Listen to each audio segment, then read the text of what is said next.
Bukod sa leptospirosis, dumarami rin ang nagkakadengue sa Barangay Payatas sa Quezon City.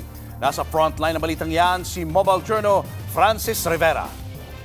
Araw-araw na kumagnisting at fogging sa Barangay Payatas sa Quezon City. Nangunguna ngayon ang Barangay Payatas sa may pinakamaraming tinamaan ng dengue na umabot na sa 389. Pero karamihan daw ng kaso nakuha sa labas ng kanilang barangay.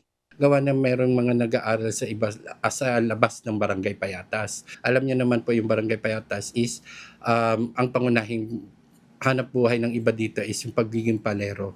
So nakababad sila the whole day sa mga junk shops, mga trucks or pag-pick up nila ng basura. So may tendency na doon sila nakakagat ng lamok. Ayon naman sa QC Epidemiology Disease Surveillance and QC Health Department, mas mababa ang naitalang dengue cases sa lungsod ngayong taon. 4,079 cases po tayo compared sa 7,519 cases during the same period last year.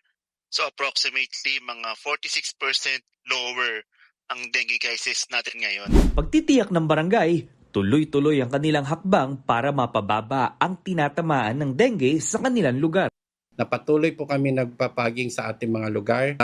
Tumawag po kayo sa hotline ng Barangay Payatas o sa QC 122 ng Quezon City para agaran po namin mapuntahan kung sino ay may mga positive or merong mga sa lugar nyo ay may mga dengue cases. Ilan sa mga dapat bantayang sintomas ng dengue ay lagnat, pananakit ng katawan, sakit ng ulo at tiyan, pagsusuka, pagtatae at skin rashes. Kung nakikita nilang mild lang yung symptoms, may mga health center po tayo na pwede po doon magpa-check up at meron po doon rapid dengue testing. Mabilis lang po yung result nun at libre. At ang importante po sa atin po sa mga may mga suspected dengue is maaga po magpakonsulta para ma-assess po agad kung pwedeng i-manage health center o kailangan i-refer sa hospital. Nagbabalita mula sa Frontline, Mobile Journal Francis Rivera. Mga kapatid, Julius Babaw po. Para sa komprehensibo at makabuluhang balitaan at talakayan, mag-follow at mag-subscribe na sa social media pages ng News 5.